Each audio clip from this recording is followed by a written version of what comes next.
is nice to see, after nearly 2,000 years, that the subject of this evening has brought together so many interested, serious students of a very remarkable, fabulous subject. The greatest of the books of Hermes is that which is called today the Divine Poimanda. It consists of 17 fragments.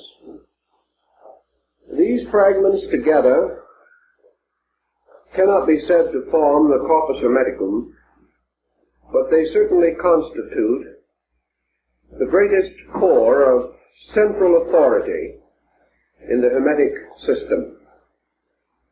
Of these works, the Poimandres, or the Vision, is by far the most important. It is usually placed second in the collection. The analysis of this work must begin with some effort to determine its place in the literary religious structure of our world knowledge. Actually, by structure, the Vision is a sacred book.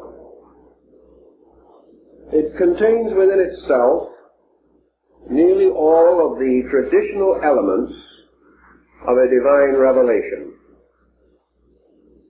We have no real right to say that it is a plagiarization from other systems, although, as in the case of nearly all sacred books, it shows some indebtedness to earlier or contemporary thought. This must also be said of the Bible, or of the teachings of Buddha, or of the writings of Confucius.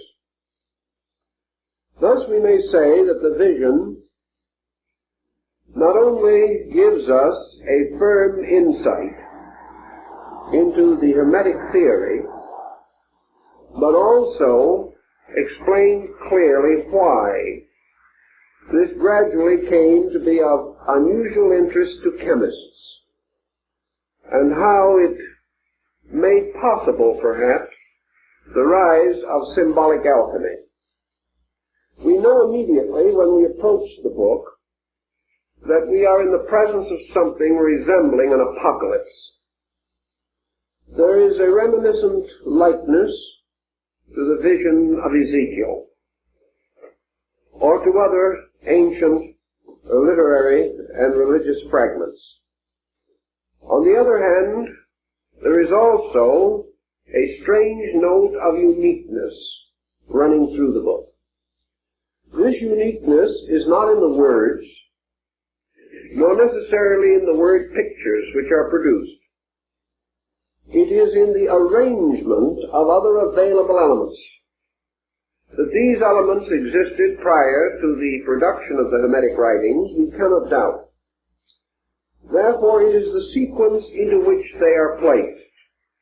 It is the order and descent of ideas which bring with them a certain newness, as though we had taken old and familiar pigments and paints, used a traditional canvas, and the well-understood brushes and palette, and yet it painted a picture that was new, a picture that combined much of the wisdom of the past and provided a kind of key to open doctrines which had already attracted and held public attention.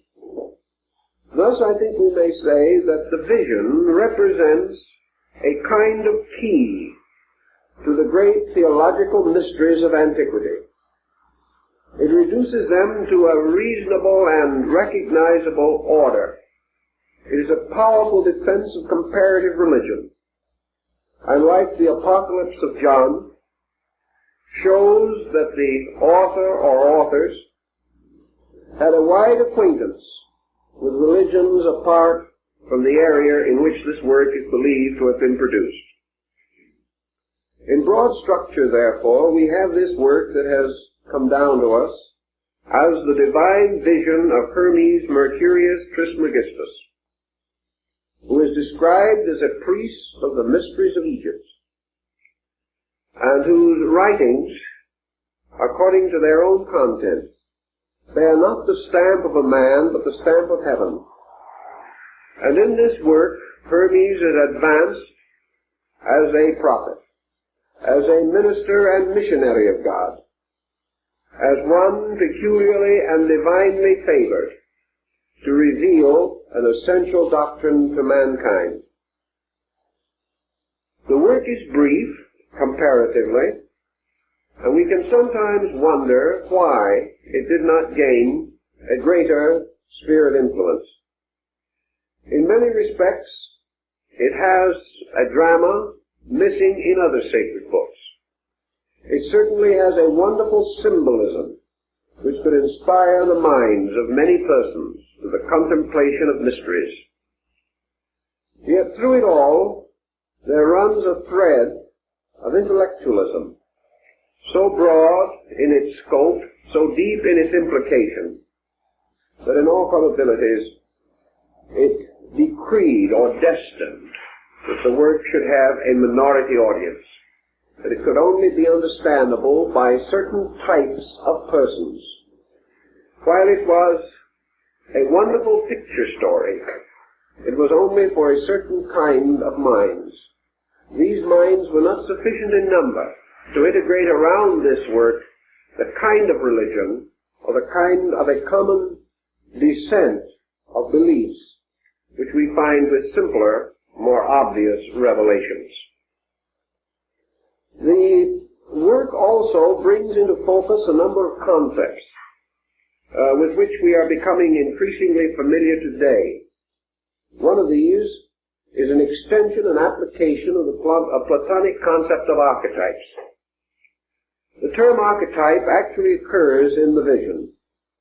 Therefore, there is a link between it and the psychological concept of archetypes which we have today. Also, like Buddhism, and to a measure like Taoism, the vision strongly emphasizes the psychological quality in human nature. It deals with mind, it deals with reason, and it deals with the pitfalls into which the mind may lead, and the method of rescuing the individual from the disturbing influences of his own thoughts. Thus, the work may be regarded in modern terms as psychological, and it presents religion as a psychological mystery.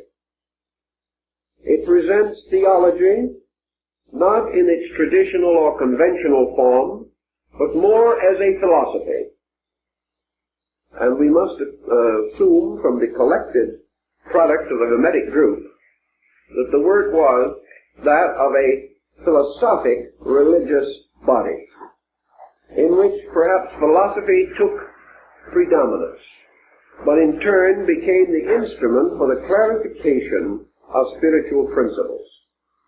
There is much subtle wording in the vision also, wording which has to be rather carefully examined. It is quite probable that for 15 or 1800 years, from the decline of Greco-Egyptian culture to the rise of modern humanism, that these subtle inferences would have but slight impact on the public mind. There was very little ability to equate them, to find in them familiar responses to the long dark ages which we call the medieval world.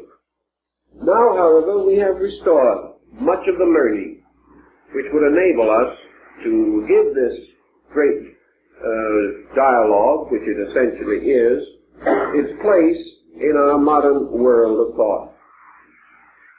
We come across two or three important points which call for, well, a certain divergence from our principal theme or stream. So they will have to be prepared to reach out into comparative religion just a little in order to clarify the issue. The story takes, as in the case of the vision of Ezekiel, or in the Apocalypse of John, the general pattern of the recounting of a mystical experience which occurred to the principal person, in this case Hermes. There is nothing whatever within the visions, as it is called, which would give us any clue to the historical orientation of Hermes or his character and personality. There is no description of him. He simply appears as a person passing through an extraordinary internal revelation. And having received the instruction, achieving to a dedication by means of which he went forth to share it with all who would listen. Thus, the Hermes of the vision is a person without a crystallized personality. He is an archetypal kind of person. Perhaps he represents all truth seekers, or the truth seeker. Certainly he experiences that which all truth seekers hope to experience, the kind of a reward by which they come in the end to the substance of their soul's desire. So we find, according to the vision itself, this man wandering forth alone into the wilderness. He comes to a distant place, a place apparently barren and forlorn, but one apart from the ordinary habitations of men. Here he seats himself and begins the quiet internal meditation upon the mystery of truth. Now in this meditation we are told in the vision, for example, that Hermes divides himself or separates himself from his body and his senses. This almost immediately gives us a certain hint of yoga or Vedanta, the presence of a discipline by means of which the conscious energies are directed away from objective things is clearly indicated. Hermes was following a formula or a pattern. He was performing a certain kind of devotion. And the implication further is that this devotion is that which was taught in the mysteries or in the secret schools of initiation. In any event, he retired into the inner parts of himself. He relaxed his objective senses. He depended not upon them, but upon the extension of an intuitive nature within him. And as he internalized, separating himself totally from all the concerns of this world, departing not only into the wilderness of a desert place, but into the inner wilderness of his own life, apart from all things, he suddenly beheld the universe open around him. It seemed to break, burst, unfold with incredible rapidity. And he beheld, filling the universe, filling space, a strange monster. This monster was a great winged dragon, which writhed and turned and twisted in the air. And when we come to this, we come to our first exploration of comparative religion. For the description of this dragon is almost identical with the description given by Confucius of the mind of Lao Tzu. It was this strange, incredible power monster. Something like the Chinese dragon, particularly the imperial five-clawed symbol of heaven. To the Chinese, the dragon was the symbol of universal energy. It was the symbol of life per se. It was the symbol of all power and of God as power. In the vision, this dragon becomes the personification of universal mind, the intellect of the world. It is a creature of vast strength and mysterious appearance, both inviting and menacing, and as the vision tells us, utterly unfamiliar to the normal senses or to the expectancies of man's outward perceptions. Hermes, beholding the dragon, is terrified. But there is nothing whatever in the vision to indicate that this dragon was a monster of evil. It was not. It was the dragon of the mysteries. It was the winged serpent of the ancient Egyptian hieroglyphs. It was the combined symbol of life, light, consciousness, motion, and mind. It was all these qualities and powers as one eternal rising thing. In the Chinese philosophy, the dragon is a most sacred and important symbol, inasmuch as it represents an animal that feeds from the sky. It derives no nutrition from the earth. It does not place its feet upon the earth. Its abode is space. It sleeps upon clouds. It never approaches man, and those who would discover it must journey to the most difficult and inaccessible areas. Yet this dragon in China is also the guardian of the pearl of great price. It is the guardian of the mysterious golden ball of light. It is even to some degree the devourer of the sun. And among the Chinese, of course, it was also the particular emblem of absolute sovereignty and royalty. Now, Hermes, beholding this dragon, gives us symbolically, almost in the form of pictures, a story that we must also give some consideration to.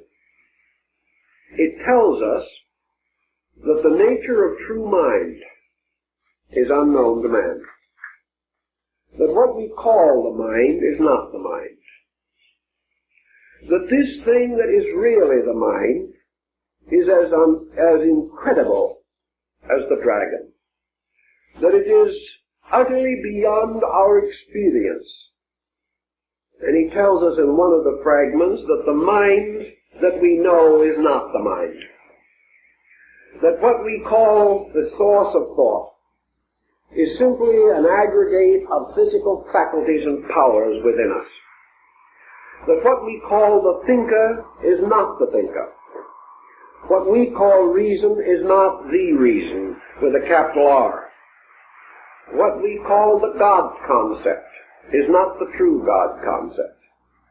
That what we are trying to define and defile in the very process is utterly beyond us. An incredible thing that in its first impact terrifies and brings us to our knees, beseeching it to conceal something of its radiance from us, because it is beyond our knowledge and beyond our power to endure. Thus, we have in the vision the immediate clarification of this thing which Hermes is later to refer to as reason. That this is not the reason of the bookman. This is not the reason of scholarship. This is not the reason which arises only from the experience and contemplation of worldly things. This is not worldly wisdom. This is not the wisdom that is derived from the researches that we know. This is the wisdom which lives and forever exists free in space. A reason that never feeds upon earthly things, but has a life in itself. A reason that is wisdom with wings, an immortal creature. A creature forever in motion, forever frightening or fearful in its aspect. But at the same time, this fearfulness of appearance only, for this reason destroys nothing, attacks nothing, injures nothing. The only way in which it hurts man is because it frightens him. It does nothing actually to injure him. Hermes, however, fearful of the tremendous impact of this mind in the form of the great dragon, beseeches reason to present itself to him in some more familiar or more simple form. And this heavenly thing sort of falls back into itself again. And in the place of it is a great area of radiance. There is only light. And this light is therefore the appearance of reason. This light is a radiance abiding in space. This light, it carries within itself the power of the dragon, yet it is not of the same terrible and menacing appearance. This radiance, then, to Hermes, obviously permeates all space, and reason takes upon itself the power of enlightenment. It is revealed as the enlightener, or the bringer of the light of the mind. And Hermes feels himself lifted up, and he is placed in the midst of this radiance.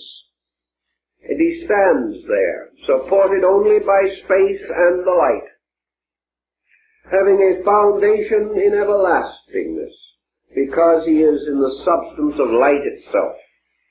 And from this substance there can be no falling, and there can be no injury, and there can be no lack of anything. And yet, because Hermes has asked for wisdom, and asked to know the mystery of the great reason, which is the master of the great mystery of the world, he beholds something else, remade possible to him out of the power of the divine mind. And this thing that happens to him is that gradually he perceives something. He does not know what it is exactly. It seems like dark curtains, or mysterious streamers of mist, or a strange obscuration that flows down from above, as though it were water putting out fire. And this strange mist-like darkness, descending in every direction, slowly causes the radiance to fade out. The radiance is dissolved into this mist. The mist becomes more and more dense and impenetrable, until at last Hermes finds himself standing only in the mist. Yet where he stands has been the radiance, but a water has put out the fire of light. Yet it was not earthly water. It was not anything that we know. It was a kind of conditioned darkness, not simple darkness, but a darkness that poured like water, or moved like some strange, mysterious fluid. And as this darkness finally caused the radiance to vanish into itself, so that it was no longer apparent or visible, Hermes became aware of sighing and of moaning, and of strange sounds coming out of the mist. And in the midst of all of this strange moaning and sound, he became aware that another transformation was taking place. He knew inwardly that what had happened was that matter, a mysterious, tangible substance, had gradually fallen from the sky and had devoured the radiance, and that this radiance was now locked in this strange fluidic mist, and that this mist was what some of our mystics of the early 20th century referred to as the mist of matter. It was this material something that had swallowed up the light, and because of this there was a strange moaning and crying and sighing. As this condition continued for a time, another strange and wonderful thing happened. There arose out of this mist and this darkness, now ascending from below, a great column, a pillar. And this pillar became a great radiant thing standing in the midst of the mist. And Hermes heard the voice of reason, the great invisible dragon that was no longer to be seen. And the invisible dragon declared that this mysterious thing that had risen out of the darkness was the word of the mind, the power. that this mysterious mind-word power represented a kind of instrument that was brought forth and created out of mind itself, out of being, out of reason, that was to stand under everlastingness as the symbol, like the column of Enoch, of the enduring fact. It was the pillar perhaps set up in Egypt, referred to in the Old Testament. Anyway, it was the steadfastness of the Lord, standing forever like a rock, like a great column, a great lighthouse or tower, forever standing in the darkness. Now this thing that stood in the darkness was a symbol also, but it was a symbol that in the Hermetic mystery, and particularly with some of the later Hermetists, takes on a great many attributes. This tower takes on some of the qualities of the mysterious rainbow of Noah, because this tower is the tower of the covenant. While this tower stands, there also stands the power which stood, stands, and shall stand. This column represents the presence of reality in the midst of all things. In fact, the great mind instructs Hermes that this tower is the certainty in the midst of the darkness. It is the ever-present and indestructible monument, the lighthouse, the testimony unto the ages. And perhaps Hermes is not so far from the fact when he tells, indirectly, that to him this tower means law. This tower is the law. And this law is the law that stands in the darkness, that remains whether man knows it or not, sees it or not, understands it or not. And modern science, looking out into the universe, beholds a tower of law, which it cannot break. And that which in its own nature is forever invisible reveals itself by the immutability of the seasons, by the motions of planets, by the great courses of cosmic systems, by the principles of growth in all things, by the harmonies of elements, by the structure of cells, and by the mysterious formulas which by their reversal can even split the atom.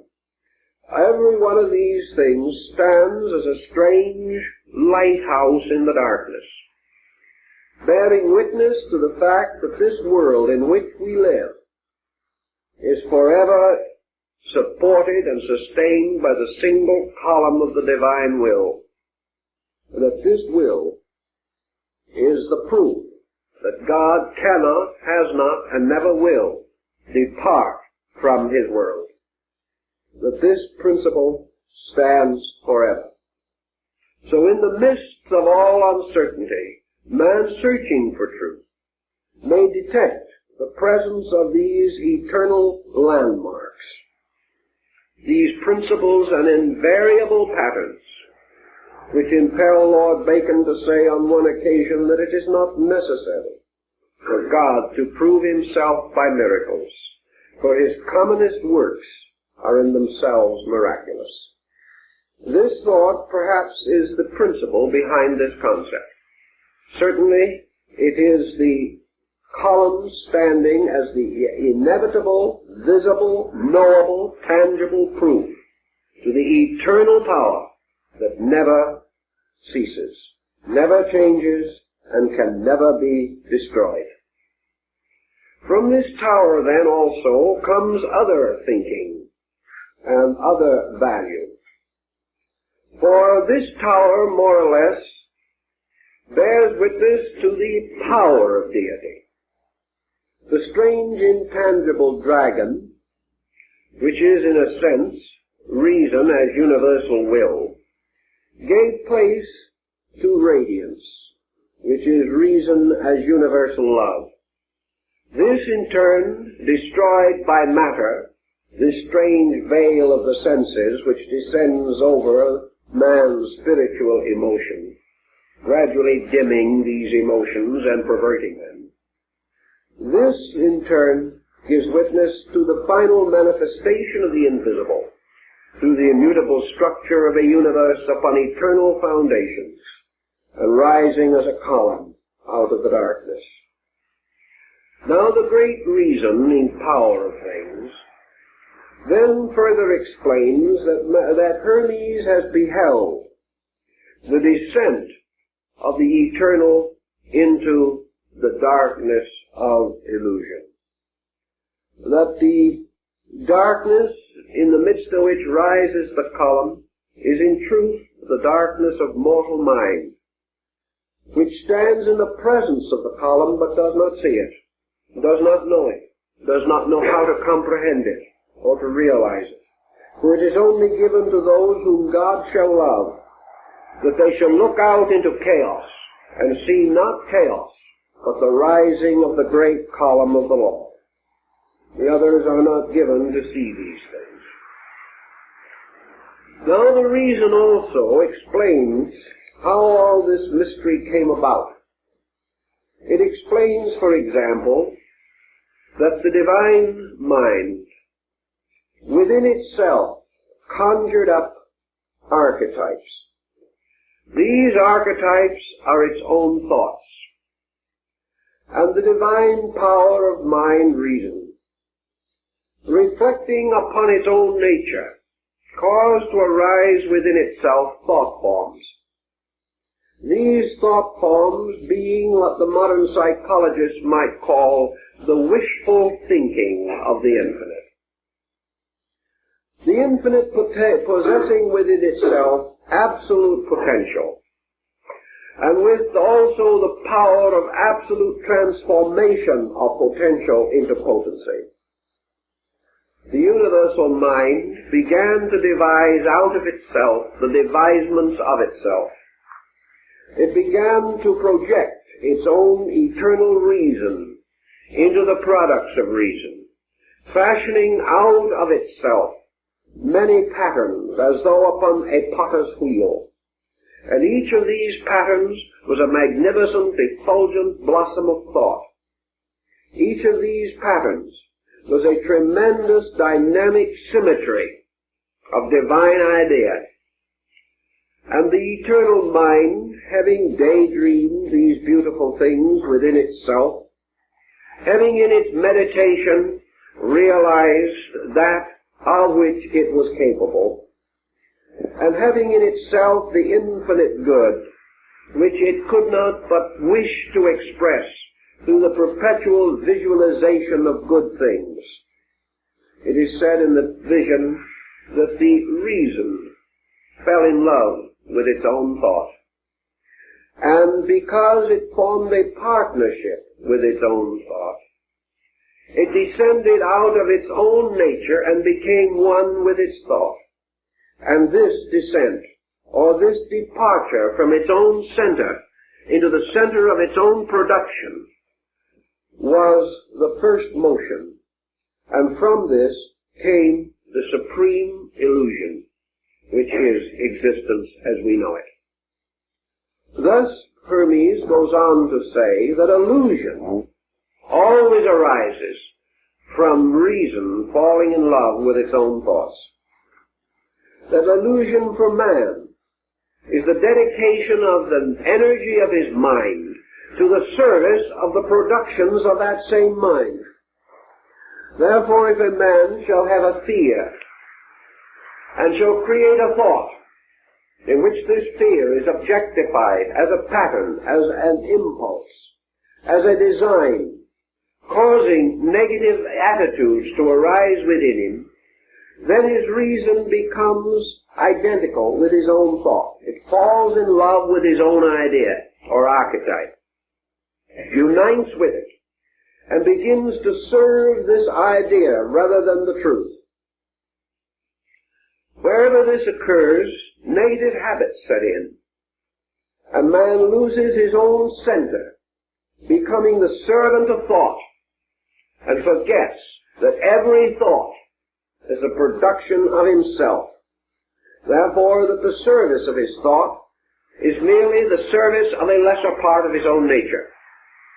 Forgetting this, he dedicates his life to the fulfillment of his own thoughts, and in so doing wanders further and further into space, like Dionysus, following the magic mirror held by the Titans. And when he has been lured away from the great throne of heaven, the Titans set upon Dionysus, the reasoner, and destroy him. And then they eat of his flesh. They in turn are destroyed by the thunderbolts of Zeus, and from the ashes of the Titans, containing the blood of Dionysus, was fashioned the bodies of mortal men. This is your Greek myth, and carries the same essential point. In the beginning, reason is lured into space by its own archetypal thoughts, thus establishing a pattern which maintains upon all the levels of life, and every man is lured toward chaos by his own thoughts, which he becomes enamored of, thinking them greater than the thoughts of any other man, and most of all, regarding them as greater than the thoughts of heaven. And in so doing, he sets up darkness, he sets up illusion, he sets up a mysterious falseness by which his entire future is strangely possessed and obsessed. The next point in the vision deals with another very interesting and curious thing. Having fashioned out of its own nature this mysterious symbol of the word mind, the great power takes the word and uses it as a kind of hammer, so that like the mysterious hammer of the Nordic deity Thor, or Thor, this hammer is used to beat out space, to carve or cut great holes in space. And we are again reminded of the Chinese, because Panku, the symbol of the divine mind personified, is given a hammer and a chisel, and is given the power to carve out holes in space. And these holes become suns and planets and worlds. And here's an interesting point that Hermes makes, namely that these are not bodies in space, but holes in space. And that what we call the solidness of a physical thing is actually a solid within a density. And the density is the true solid. Therefore, matter is not a solid in space, but a deprivation or a hole.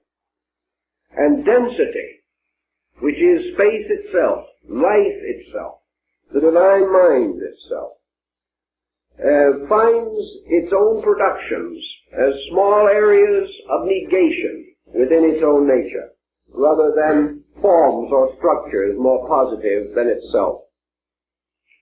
The word or the mind moving upon the great deep, upon this strange mist of matter, causes something that Hermes in the vision describes as striving.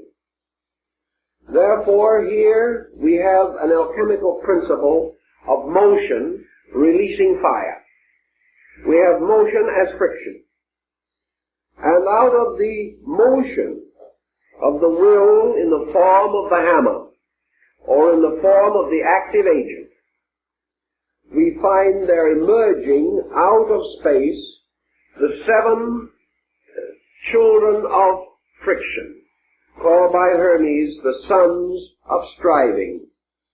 And these are the 7 deities, or the 7 planetary gods. And together these gods constitute what Hermes calls the second mind. Therefore there is the first mind, or the reason, which is the dragon. And there is the second mind, which is composed of the 7 governors, or the 7 cosmocrators, the objective forces of creation. These 7 governors form the demiurgus, or the second type of deity, the secondary god. And to such orders of deities would belong Zeus in the Greek order, or Jupiter in the Latin. These deities are the objectifications, the coming forth out of the darkness of cause into the great world of effects. Universal reason, the first mind, therefore operates through the second mind, which is the orderly sequence of creative bodies and worlds. And these 7 governors have their power from the great reason, which is the dragon. But they disseminate this power from themselves into the world, calling forth out of the darkness the shadowy substance of creation. These are indeed the spirits that move upon the face of the waters. These are the Elohim of Genesis. These are the Ammonian artificers of Egypt. These are the sacred vowels from whose combinations are formed the names of God. These 7, then, become the carriers of the Word. They are the disseminators. They are the diffusers and the distributors. And they sit upon their ancient thrones, or drive their chariots around the golden altar of the sun.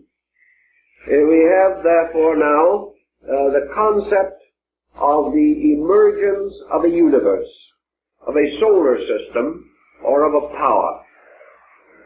Now, in the midst of these procedures, Hermes beholds something still further.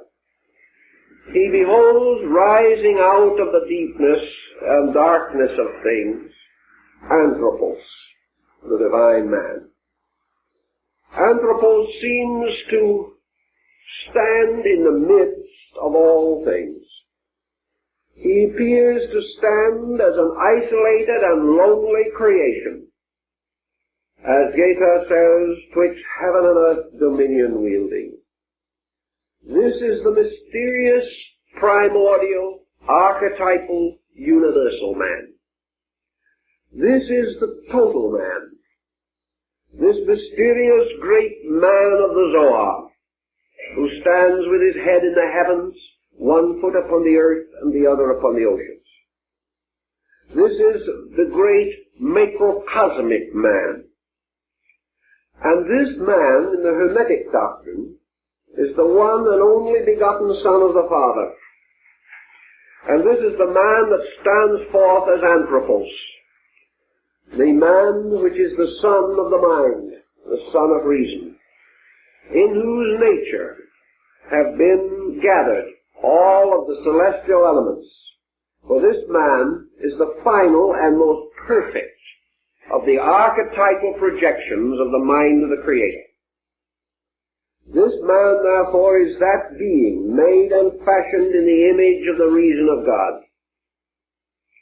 Now, we said that this man, we mentioned in a previous lecture, efforts have been made to parallel this man with the Christ of Christianity as the only begotten, and also, strangely, as the celestial Adam.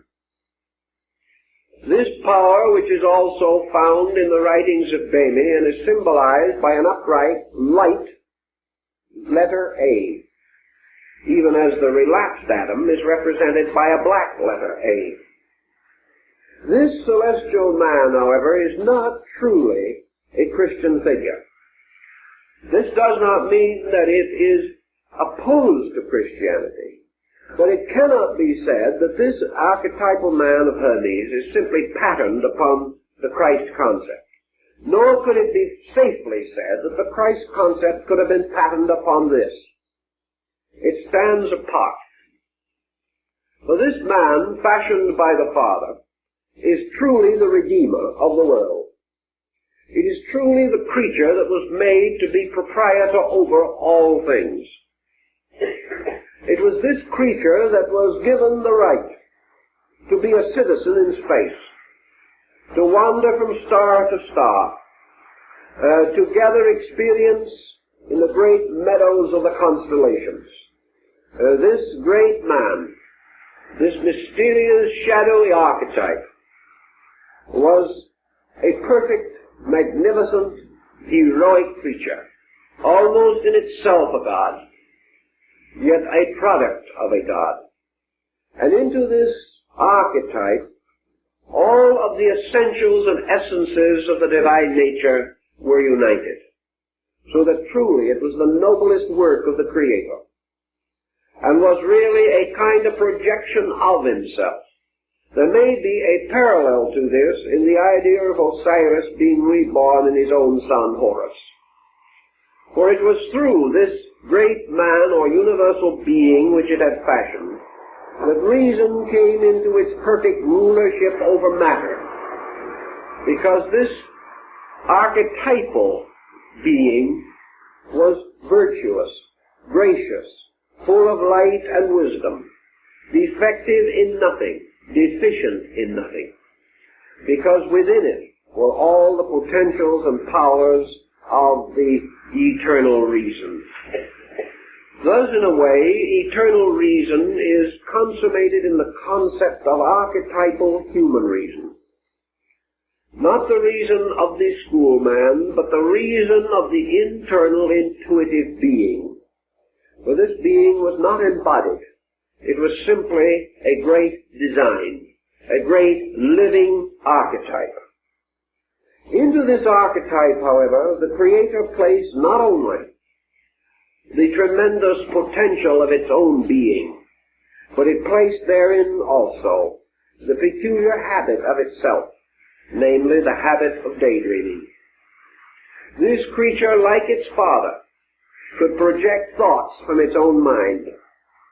It likewise could conjure up ideas, fall in love with them, become possessed by them, and wander away from its own strange, ethereal space foundations. And there is a wonderful word picture of this universal man, this anthropos, standing upon the rings of the seven governors, or the masters of the planets, and gazing downward into the mystery of the unknown. Hermes tells us then also a very interesting fact that I believe has become quite a point in Jungian psychology, namely that in the presence of the unknown, man is always in the position of being liable to a fall. The human being cannot, apparently, in his own personal psychology, survive a kind of mystery which, if it ever grasps him or envelops him, leads him into the strangest and most distant departures from reason and common sense. And in the vision, this anthropos, this divine man, standing with the governors of all things, looks down into the abyss, looks down into the strange whirling shadows, somewhere in the midst of which there is a broad, desolate, plain-like area, matter. Matter which has swallowed up the radiance of the dragon.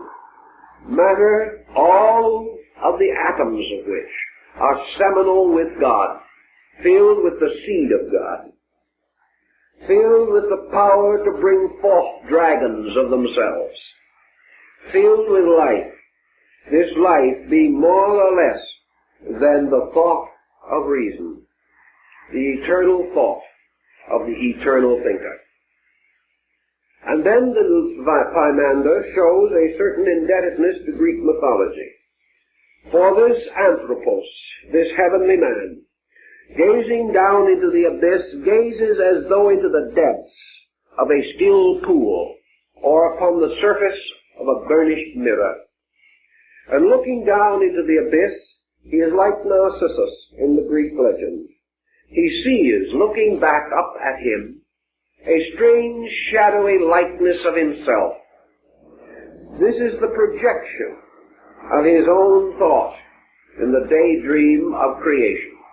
It is his first sensing of the power which he possesses within himself to create by reason. That reason generates gives birth to things, that it is not merely for the constant remembering and handling of dead facts, that reason is a living thing, a God, and that which possesses it can bestow life.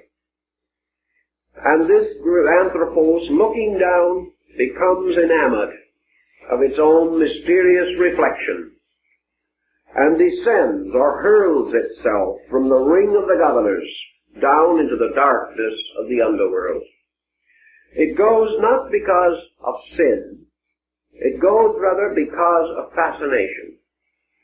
It goes because within the nature of mind is an eternal inquiry, that the thinker cannot exist without his thought, that reason cannot escape the instinctive desire to reason, that the noun is forever giving birth to itself in the form of the verb.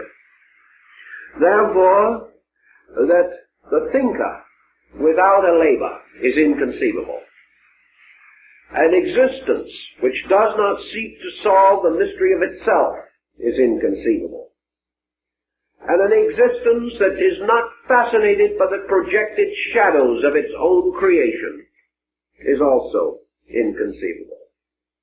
So we find this universal man moving downward, precipitously, but voluntarily. And as it moves downward, there is a reaction from below, a mysterious veiled being, like Erda, the great earth mother of the Nordic rites, a mysterious mother principle, rises out of the darkness of the below and envelops the anthropos with robes of mist and of darkness, envelops it with strange protecting garments, and in these garments it falls into darkness and into sleep. And suddenly it is born again, and its birth is in the birth of body. And this thing which fell from the rings of the stars is reborn as the weeping infant coming into this world. Now, Hermes is not really telling us the story of human birth primarily. That is not his motive. Remember, our anthropos, or our man now, is a kind of mind. Of course, the great mother, the enveloping mother, is form, or body, which to protect this mind in the darkness of the abyss wraps it in a kind of swaddling garment, which is also not different from a grave cloth, and thus protecting it, protecting the power of the mind by encasing it in a form. It then leads it downward into the world of form. And we find then archetypal man passing from the state of a spiritual existence to the state of a material existence. And symbolically, man the thinker is born into this world.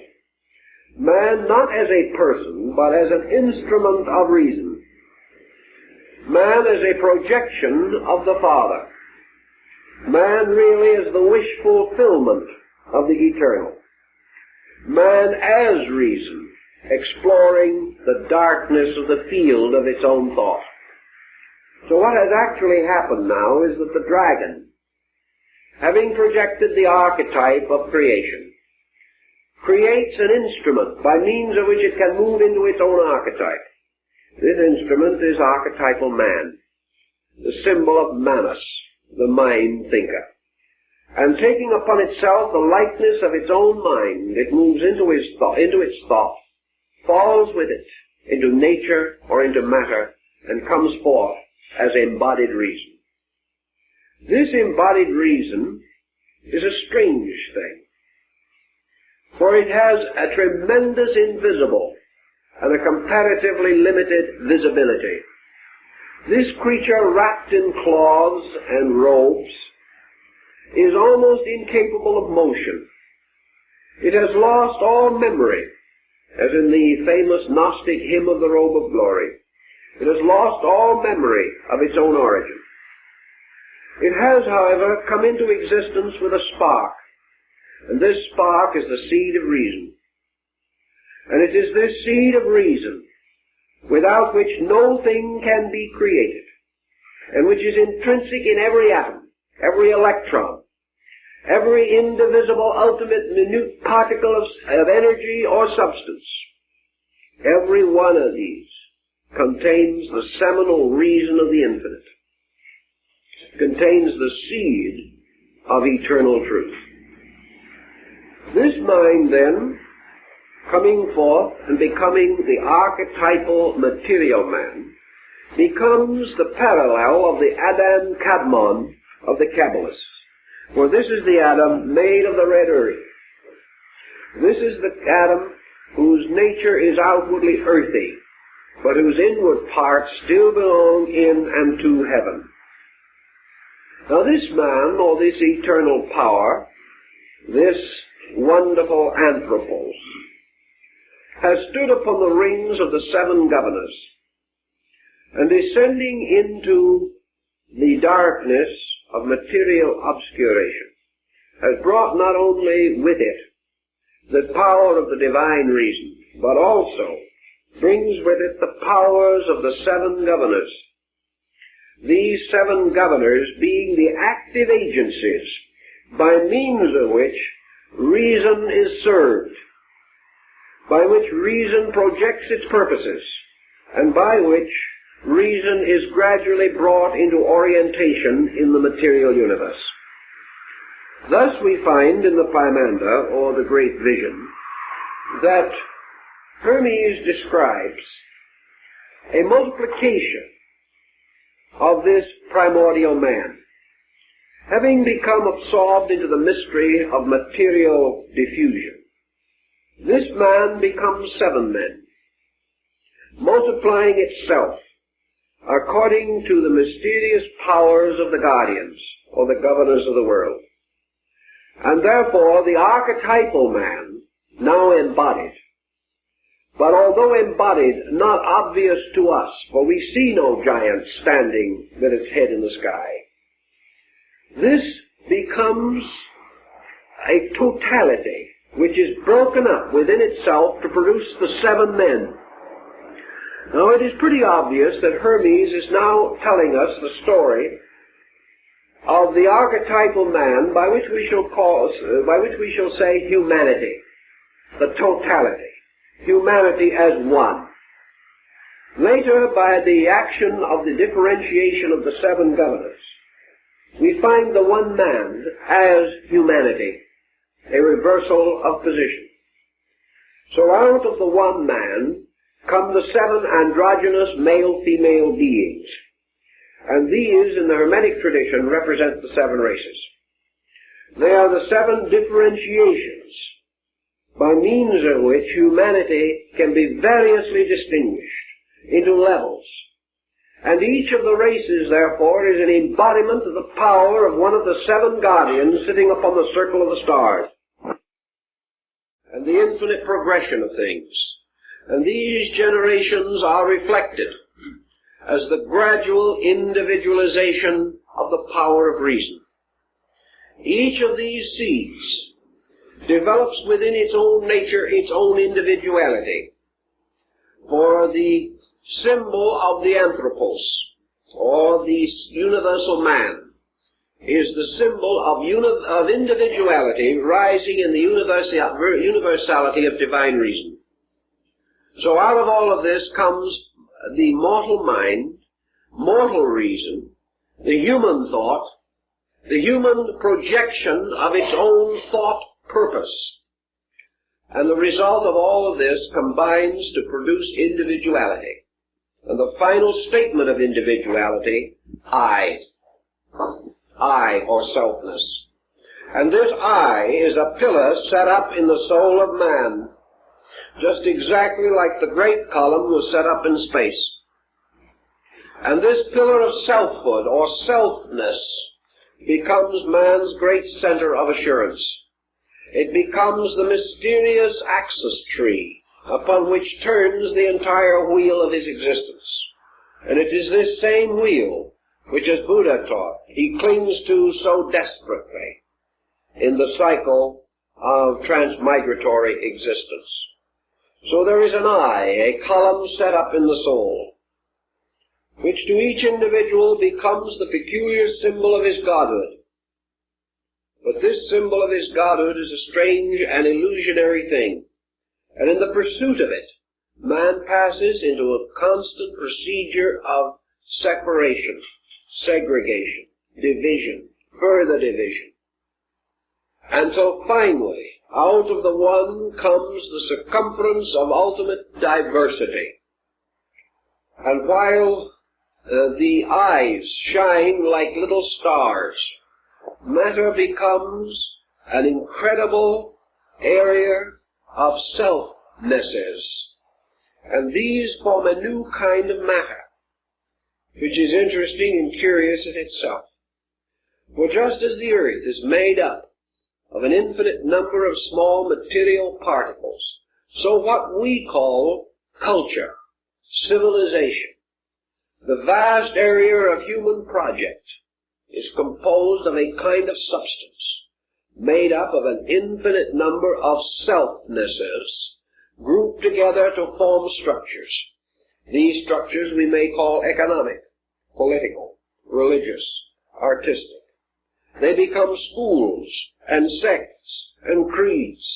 They become doctrines and arts and sciences, forming like bodies and are composed of infinite units, compounds, each one of which must ultimately be dissolved. Thus all mental and emotional forms, cultural forms and concepts are temporary kinds of bodies composed of the voluntary cooperation of selves, of selfhoods, that stay as long as they wish to stay, or endure as long as they can endure, and then depart.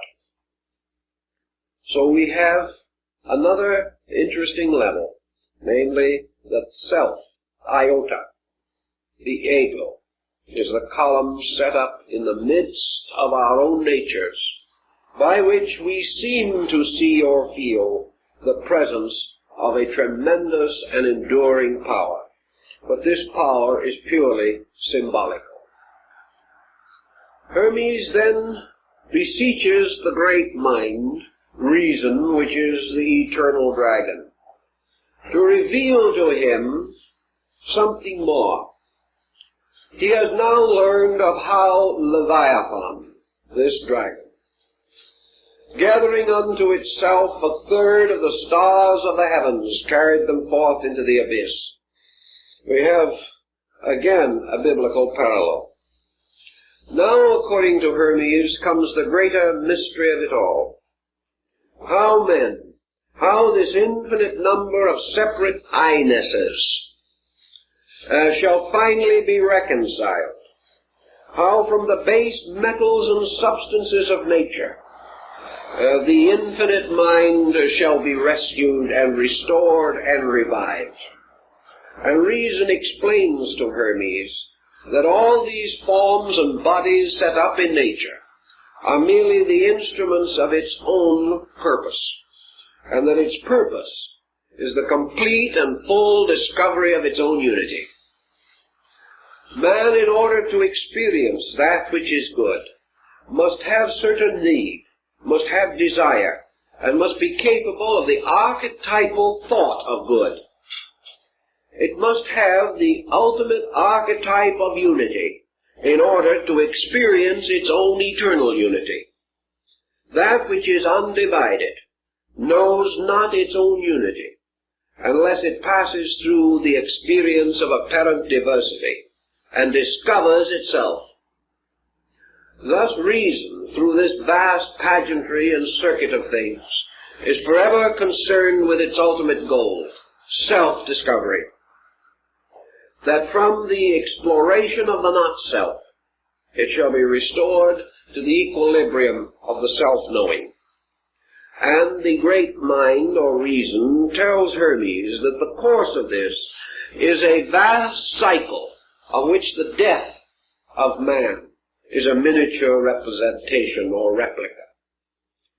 And the reason says to Hermes that man is separate from truth because of the various deflections which affect its minds, which affect its attitudes, and particularly divide it from others of its own kind.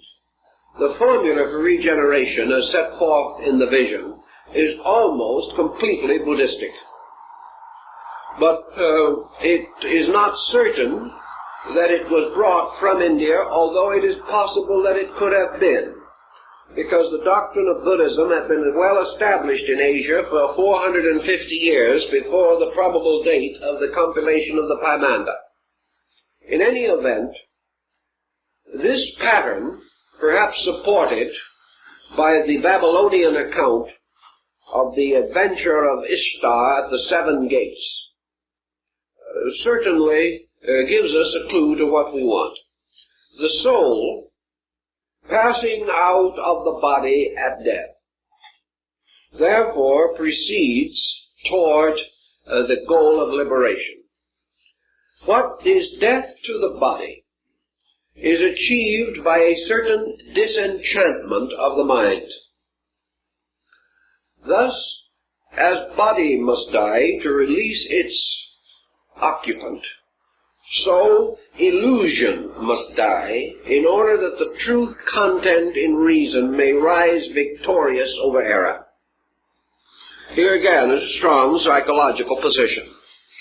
And in this sense, death thus becomes disenchantment, the reason escaping from the wiles of the senses and from the pressures of material situation.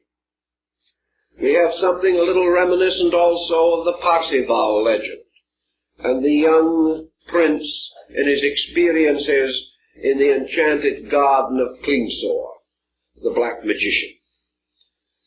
This disenchantment, like in the story of Mohammed's night journey to heaven, consists of the reason ascending through the seven orbits of the planets, ascending through the seven gates of the governors of the world, and voluntarily returning to each of the governors the conditioning qualities which that governor has bestowed. In other words, man fell by taking on attributes and qualities. He rises by renouncing them. So, we have a bit of astrology coming into this pattern, which is perfectly consistent with the times, for in those days astrology was as sound a science as physics is today. People regarded it with just as much appreciation and keenness of affection. So the disembodied being, the disenchanted one, who has wakened from the sleep of material life and has passed out of this world of matter into the sidereal world of the divine machinery, moves first upward through the gate of the moon. And there, as Hermes says, it relinquishes the power to increase and decrease. In other words, it ends the moods, or renounces its strange allegiances by which man has become servant of the moon, servant of change, servant of vacillation, servant of mood, servant of generation, servant of all these things which in their inconstancy hold up the mirror of illusion in which the being sees the distorted reflection of itself. So to all the strange illusions of night and darkness, the waxing and waning, from the strange laws governing the 28-day cycle of the moon, from all the strange world of phenomena which is associated by the ancients with the lunar orb, and constitute together the lunacy of old time. These are rejected, cast off, returned again to their custodian, where they shall be held to be used by others who need them. But now the soul is returning to its homeland. And having relieved itself from all of these mysterious bonds and bondages, the soul then ascends to the gate of Mercury. And here it returns to the guardian, or the worker of the gate, in its own way, those things which belong to the world of Mercury. And Hermes says that these include all manner of deceit, all manner of false thinking, all schemes, all plots and strategies, all brilliant intellections which have no substance in themselves, false knowledge, false learning, sophistication, that by which brilliance is mistaken for truth, and the light of sophistry is substituted for the light of reason. These things must return again. A man to pass through the gate and ascend must pay the fee of the gatekeeper, and at each gate the gatekeeper demands its allotment from the nature of man, so that at each gate man loses something of his mortal or corporeal nature. And he ascends to the third gate, and here he must restore to Venus those things which are the peculiar province of this goddess, and most of that which he must restore is vanity. Vanity must cease. He must never again be moved by appearances and the outward semblances of things. He must not chase the will-o'-the-wisp of gratification or of idle fortune, nor must he in any way be deceived by the seemingness of anything. He must penetrate appearances, seeking for that beauty which is in the soul of things, and not indoctrinated only by those symmetries and graces of form which he has mistaken for the presence of reality. Having paid the keeper of this gate, he goes on, and approaches the gate of the sun. And here, to this guardian, to this one of the seven governors, he must restore its substance, which is ambition. For here he must return to the gatekeeper all of those things which bear upon greatness, all desire to excel others, all comparative search for self-aggrandizement, to escape from the illusion of high office, or the delusion of humility and humble station, to escape also from the temptation of possession, and the great temptation of all, to use what we have to the detriment and destruction of those who have less. This must be left with the keeper of the gate of the sun, and then the soul proceeds onward to the gate of Mars. And here the gatekeeper also demands his fee, and to him must be returned all contention, all discord, all hate, all warlikeness, either of the mind or of the body. Here likewise there must be an arbitration of every conflict which can possibly affect adversely the spiritual destiny of the soul. To Mars, therefore, must be given back temper, anger. Even righteous indignation has no place. All things but gentleness must be renounced. And then to the gate of Jupiter the soul ascends. And here it must perhaps sacrifice more than in any other place in our way of thinking today. For here we must sacrifice judgment of others.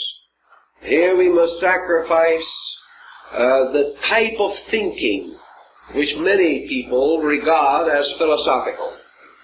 We must give up the mental solution to the mystery of life. Here we must end forever the discussions, discourses, debates of the learned. Here we must also seek to escape from theoretical knowledge, from the common mistake that if we name a thing we know it. Here we must reform the whole concept of our higher learning, making it identical with the quest for reality, rather than the accumulation of a wealth of ideas, which may seem to be a marvelous fortune, but really are only a burden to the spirit. And having passed through this gate, the soul comes finally to the gate of Saturn. And here it must give up those things which are its most basic ideas. Its belief in life and death. Its belief in happiness and sorrow. Its belief that this world bears anywhere within the substance of itself any injustice. Also, we must give up all compromise about the laws of nature and the laws of God. Here we must give up all evasions.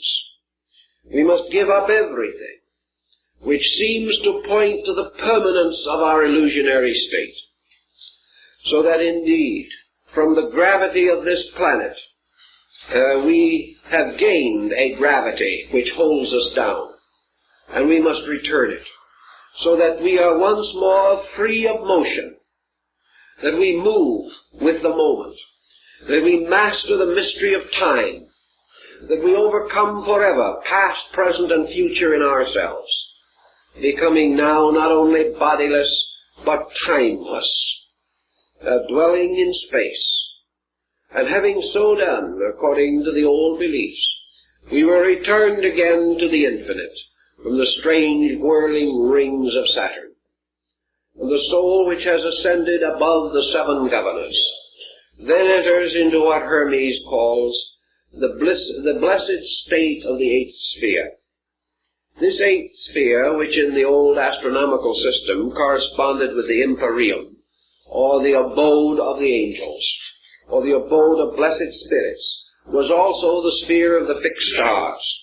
Here the reason, having liberated itself now from all worldliness, passes into the contemplation of the divine universe, not again necessarily coming face to face with the great dragon, but beholding directly the works of reason, beholding as Hermes did in his vision, the unfolding of the resplendent world of absolute law, beholding truly the angels and the stars hymning the wide-eyed cherubim, beholding a magnificent garden in space, a garden filled with the flowers of truth. Here the being comes into the certainty of the divine good, lives in the world directly the fashioning of God, and beholds inwardly the faces and substances of the divine powers, thus having ascended through the mystery of the ladder, or of the seven conditions, the being no longer conditioned moves again into the archetypal state of pure reason. This, to a certain degree, corresponds also with the ladder of illumination described by Plotinus, the Neoplatonist, for it represents undoubtedly the progressive refinement of man's consciousness, and his motion from opinion to sense, from sense to knowledge, from knowledge to wisdom, from wisdom to understanding, from understanding to intuition, from intuition to illumination, and from illumination to God. It is an ascending order, and this constitutes unquestionably the presence in the Hermetic doctrine of a distinct discipline, perhaps corresponding somewhat to the chakra system of Yoga and Vedanta, and again in the vision of the Apocalypse of John, these levels and layers through which the soul ascends are, of course, the seven churches which are in Asia. And the victory over the seven governors corresponds to the opening of the seven seals.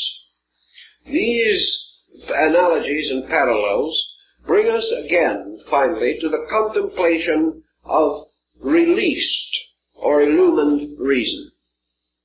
Reason which, by virtue of itself, now reasons about but one subject, and that is deity. Not deity theologically, but deity as totality. Deity as the end of all learning, the summit of all sciences, the source and perfection of all arts. We no longer think of reason either as philosophical or as theological. It is now simply the total knowing of the total thing to be known.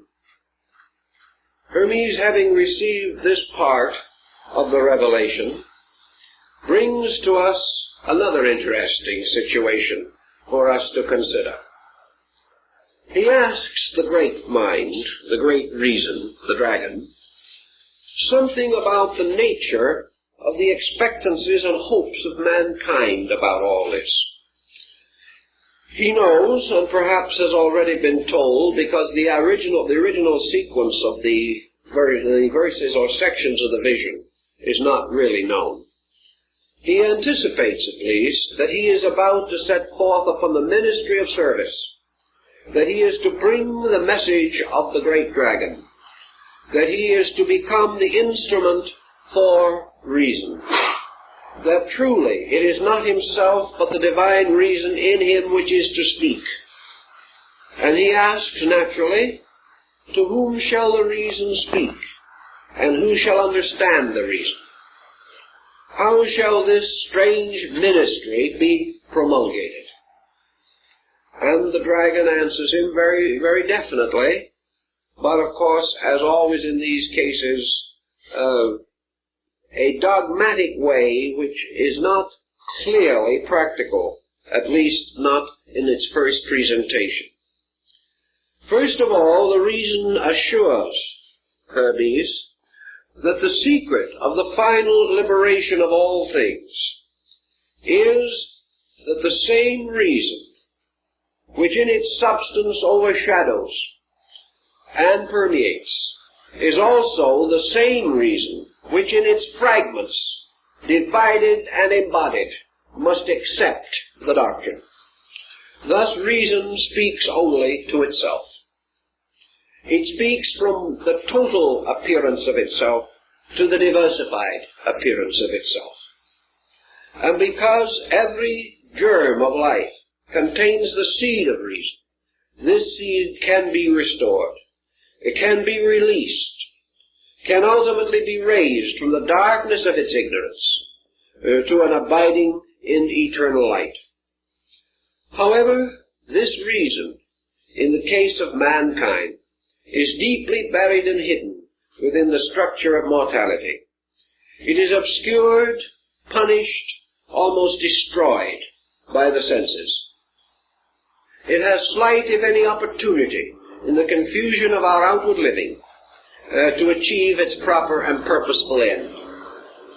Therefore, the divine reason tells Hermes very simply that the course of procedure, much as in the biblical parable, is that Hermes shall go forth and sow the seeds of reason, that he shall bring the message, and the message shall fall upon fertile ground and upon sterile ground. And there shall be some who will immediately accept. There are others who will ultimately accept. There are many who will not accept, for time or time and a half times. That there will be those who, understanding, will in various degrees of intensity rise from the darkness of their sleep and search for this reason which is the true substance of themselves. There are others again who will believe it, but will not seek. There are some who will say, this is true, but it is not for me. There are others who will say, sometime, when things are different, I will search, but now I cannot.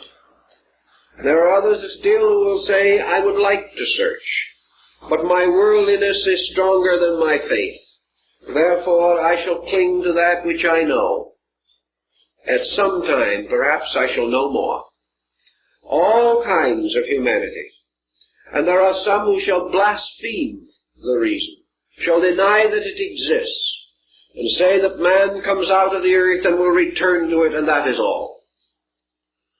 And these shall be considered as abiding in a strange, thrice dark darkness.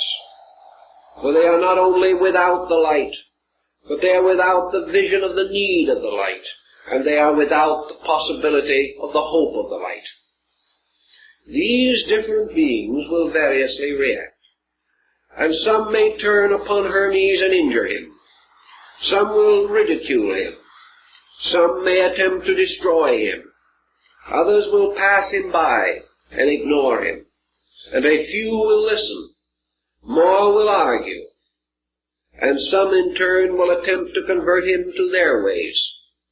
But in all cases, it is his duty to preserve always the vision and the reason, to serve it in every way that he can.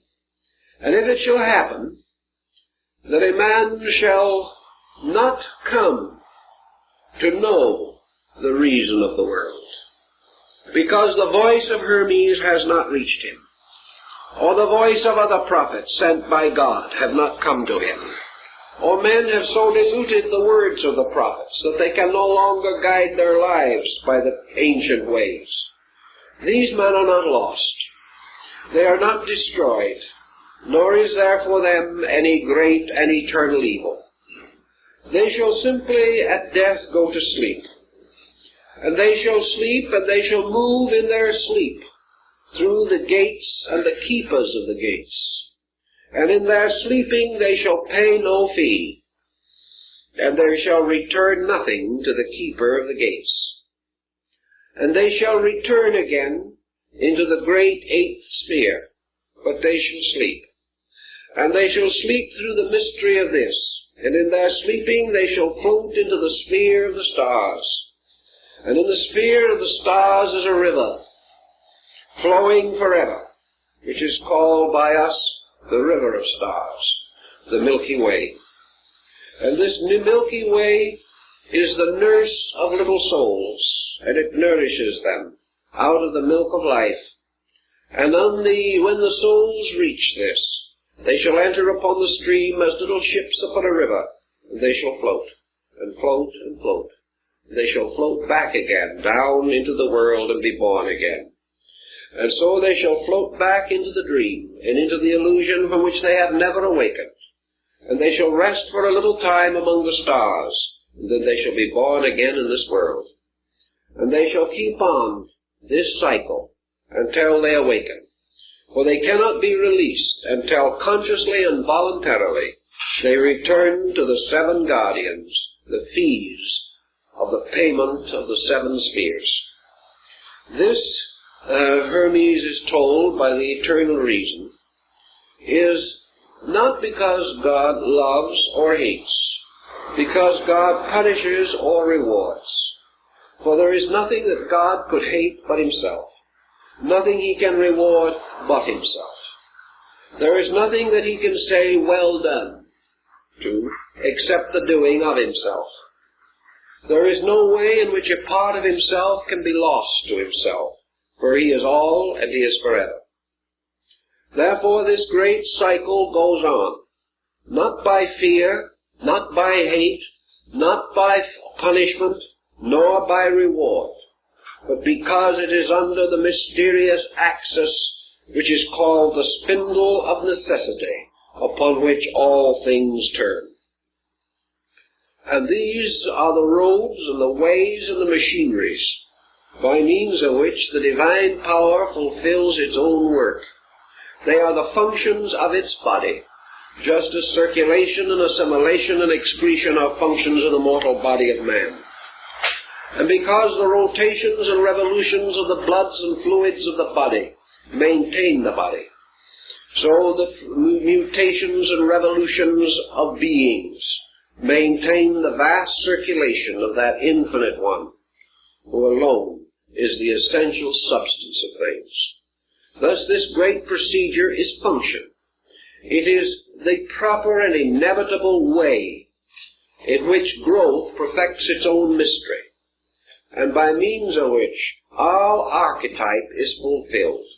And in the fulfillment of archetype, there is then the end of both the dream and the dreamer. And the dreamer awakens, the dream vanishes, and reality, fully aware of itself, abides continuously in the state of conscious reason, the eternal state of all-knowing, but liberated from the great illusion which is self-knowing. This concept gives certain comfort to Hermes, who then declares himself as willing to accept it. He also declares that it has come upon his consciousness, that he knows that the sleeping of the body is the waking of the soul, and that the waking of the body is of the sleeping of the soul. That man has two ways of life, two kinds of life. A life in which the senses are awake and the soul sleeps, and a life in which the soul is awake and the senses sleep. And that he now has joined himself consciously to the wakefulness of his soul, and that by this waking he does not destroy the senses, nor does he turn upon them as upon some evil thing, nor does he hate them. He simply returns them to the substances of space to which they belong. He returns them to the great keepers, who are the guardians of these things, and proceeds on his own victorious journey back to his own native land. He has completed his Odyssey. He has fulfilled the terrible journey which began at the siege of Troy and ends when he reaches the land of his birth. Hermes, then, conceiving these things, meditates upon them, and he tries to give us a certain further insight as to the meaning of religion and of the place of reason in all things. The word reason is hard. It is a word that we have to use. Perhaps some of the things we have said have indicated its extra-intellectual dimension. Certainly Hermes did not mean rationality as we use it. He did not mean the reasoning power as we have it. He meant rather the self-knowing consciousness of deity, which achieves a kind of existence by liberating itself from the self-knowing of all the parts of itself. For while the parts remain self-knowing, the total is not. When the total becomes self-knowing, the parts are not. It is a formula, and it is a formula that is to be found in many ancient works, but perhaps nowhere evolved and developed with as much dramatic insight as in the Hermetic legend or fable. Also, Hermes accepts this reason as a kind of complete and total insight without condition. In other words, reason implies complete freedom from the pressure of sensory perception. It implies complete liberation from any false pressure of thought or emotion. Reason is the pure power of rational cognition. It is that which inevitably turns upon fact and moves into identity with truth. Reason is therefore a kind of undisturbed ability to approach the thing in its substance, and is utterly impossible so long as pressures of any kind, mental, emotional, or physical, color or influence cognition. Thus we have in the concept of this pure reason almost a Buddhistic idea. The sense of nirvana as we find it, the samadhi of the saint in Eastern mysticism, this condition of the total experience of reality without the recognition of self-existence, the drifting of the personality to sleep, in which in this moment, when the personality ceases the universal part, the universality, takes over, opens and rushes in upon man, perhaps even with the terrible aspect of the great dragon. Sometimes also in the subtle radiance with which that dragon later enveloped its power so that it was more easily cognizable by Hermes. But in this pure reason is pure knowing, the knowing of causes, the knowing of things not by their names but by their substances and natures. Pure reason is therefore the utter cognition of total existence, total life, total energy, total God. And this cognition, by its very nature, as Hermes himself realizes, moves the individual gradually from his own existence to something else. Hermes fully realized that this ultimate state of reason could not belong to man. This perfection of cognition, this total apperception and apprehension of all things, was no longer a human faculty. There could be only one all-knowing power. There could be only one reason behind all things reasonable. Therefore, man himself could not ever become totally perfect in this rational faculty. The only answer was that as man ascends and leaves his humanity behind, he leaves also behind the mysterious image of the redeeming man, the anthropos. For the anthropos represents man's awareness of his nearest proximity to reason or reality.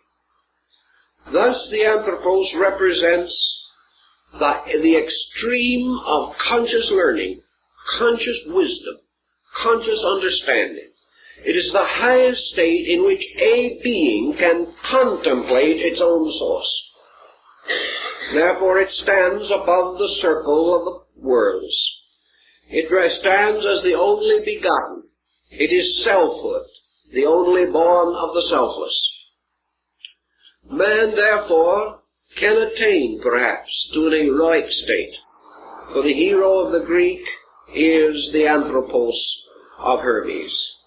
Man can reach a condition where perhaps all knowledge shall be granted unto him, where everything knowable he shall know, where everything learnable he shall learn, and everything capable of being understood he will understand.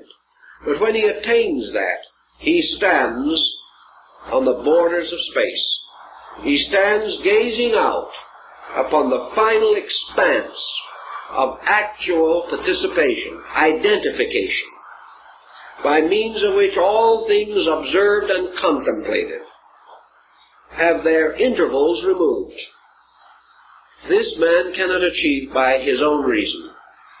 So Hermes, following the Eastern mystics, Buddha and others, realized that at the last step, human reason simply ceases, and something else goes on. And this thing that goes on is that which grew up through human reason, which became, so to say, the tutoring power.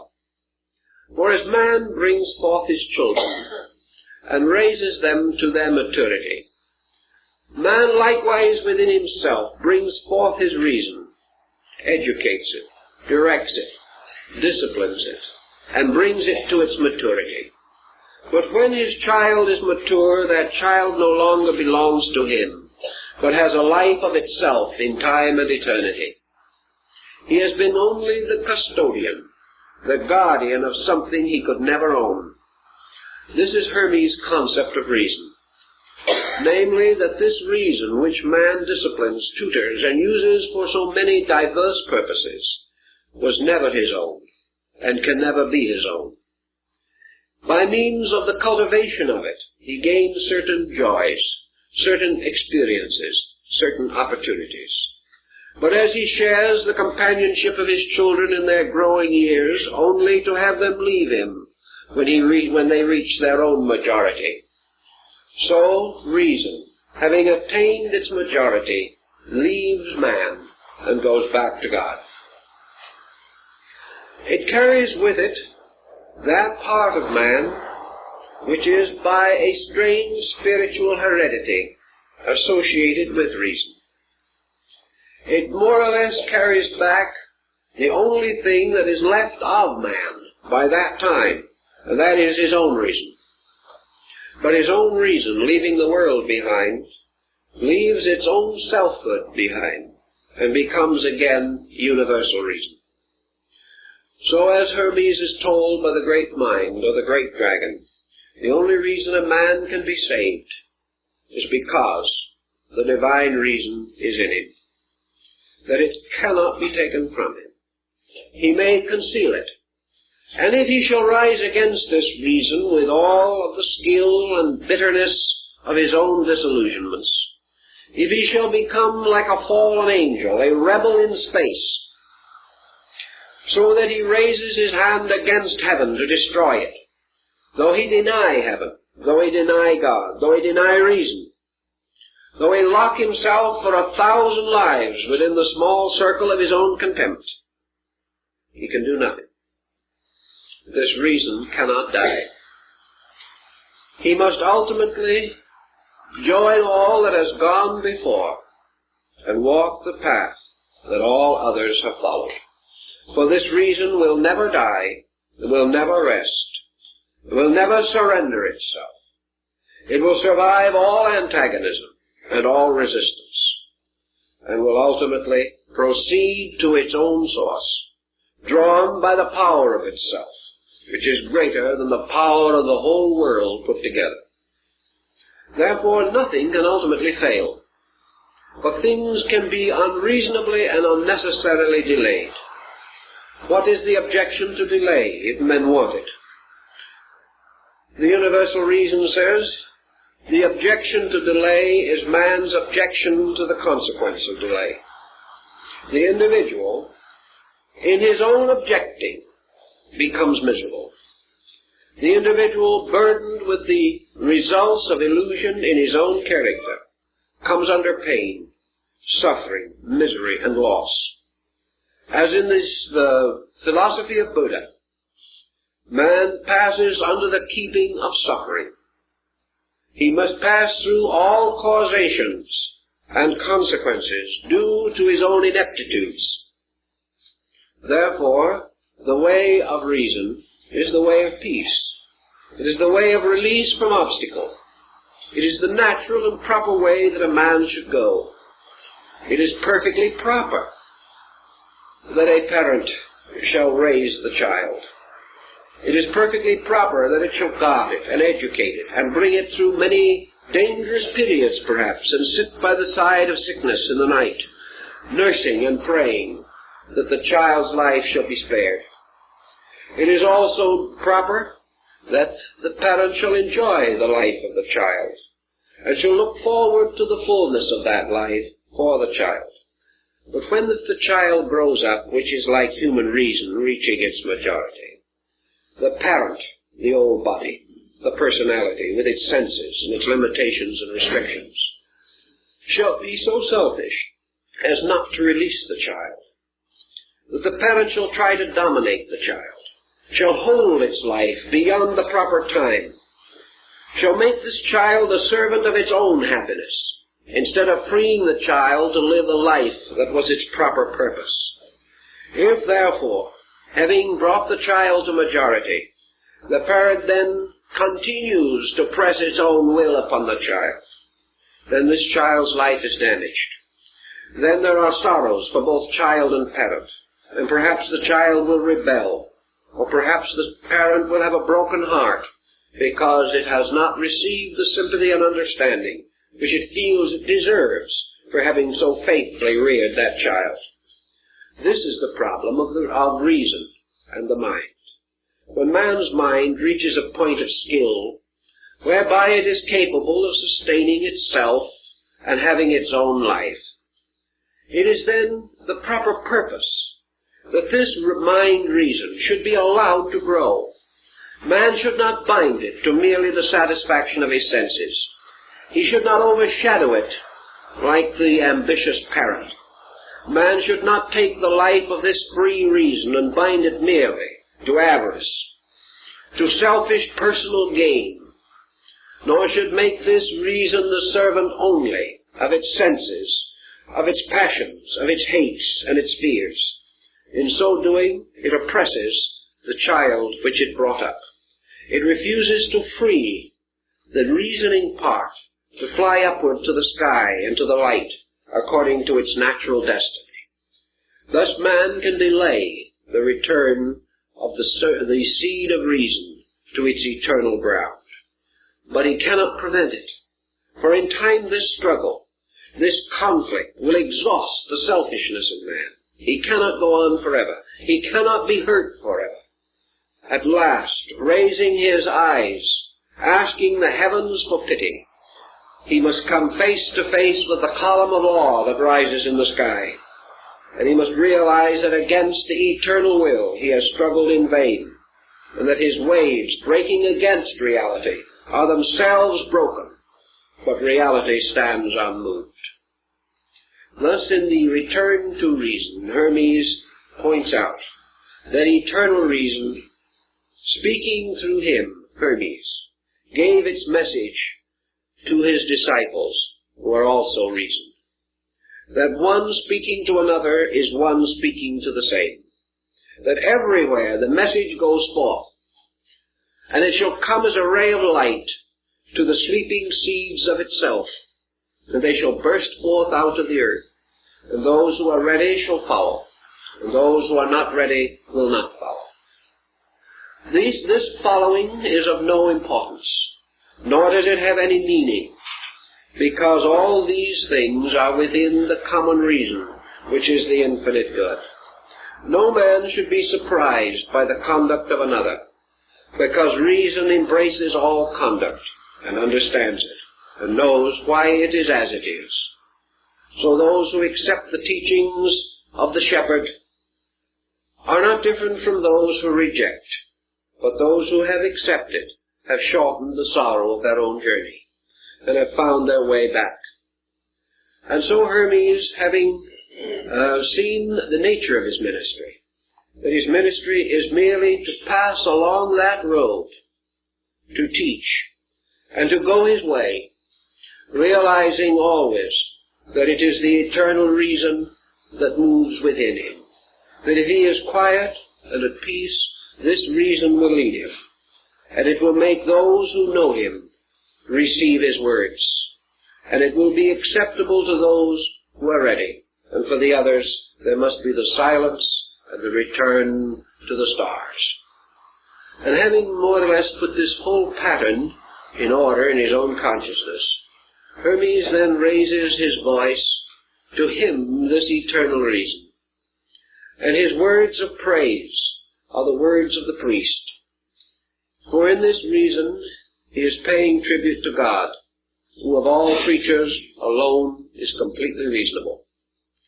He is thinking of God now not as an ancient power standing with thunderbolts, or upon a gilded throne on some Olympian height. God is a kind of wonderful common sense, a common sense common to all things, but uncommon to the human experience. This commonness of God, this God that is everywhere and in everything, is not a remote, tyrannical deity, but just that voice which is raised in council, the elder speaking to the child looking wide-eyed both to the elder and to the world, seeking light. And wherever the child's eyes shall go, whether it knows it or not, it beholds the reason of the world. It beholds all things in reasonableness, and must learn sometime to apply this lesson to its own nature. Beholding order in the world, the child must grow to know order in itself. Beholding everything lawful, the child must act in all things lawful. And by so doing, it worships. For worship is nothing more or less than the living of the common sense of God in nature.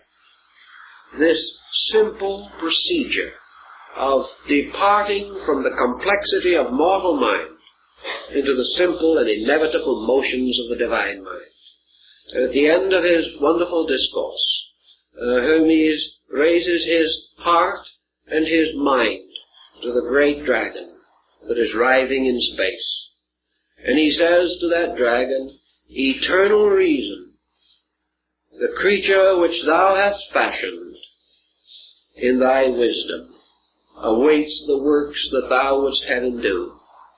There is nothing of self, only that the eternal reason moving in all things shall perfect its perfect works, and that the wise man is not the master of the world, but the handmaiden and servant of that reason which alone knows the good and can alone lead man to goodness, to union with itself in the perfect state of timeless, ageless good. Thus the reason is all these things which we have variously named, but most of all, it is the total reasonableness of existence, bearing witness to the great reasoner, to the great power that does all things in a reasonable way, and that in this reasonable way all hope, all faith, all love, all friendship have their perfect works, for these things are the most reasonable of all." So, time's up, folks.